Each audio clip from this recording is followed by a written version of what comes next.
ex-Prime Minister Gordon Brown. Gordon Brown has gone full investigative journal. Like, he's furious. And I don't blame him. I would be panicked if I were Gordon Brown as well, because some of this stuff was happening 2008, 2009, 2010, which was actually around the time that Jeffrey Epstein was arrested and put in prison, but some before, some after. But if you're prime minister and you find out that trafficking is coming and going from sometimes RAF air bases and into British, private airports, you'd be furious.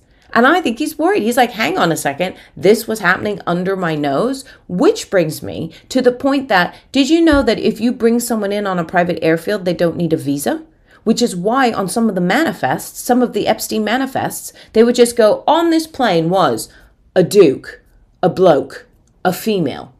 They were often just called female. They had no name, they had no passport. They're just able to, what is that? Why is Reform not getting mad about the fact that if you want to traffic people in illegally, just use a private airfield?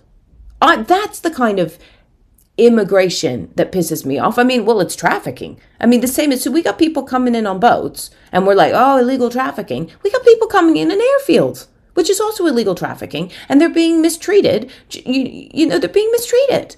And nobody's yelling about that. How can you be allowed to come into this country in a private airfield and not have to have a name on a manifest, a visa, or have anybody know that you've done it?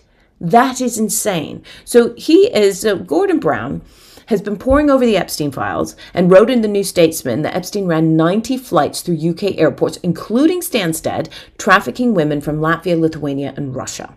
15 of these flights happened after his 2008 conviction for soliciting sex from a minor.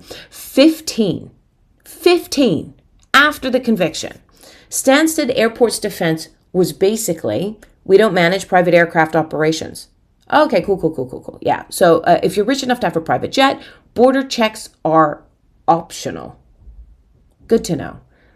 I mean, I'll bear that in mind next time I get stopped at Heathrow for having 101 milliliters of shampoo. Like, honestly?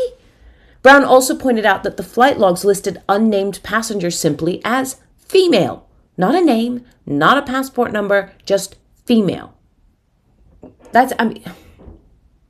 7 police forces across England are now investigating. 7. And you know why? Because they each have an airport in their remit that was used for this kind of trafficking.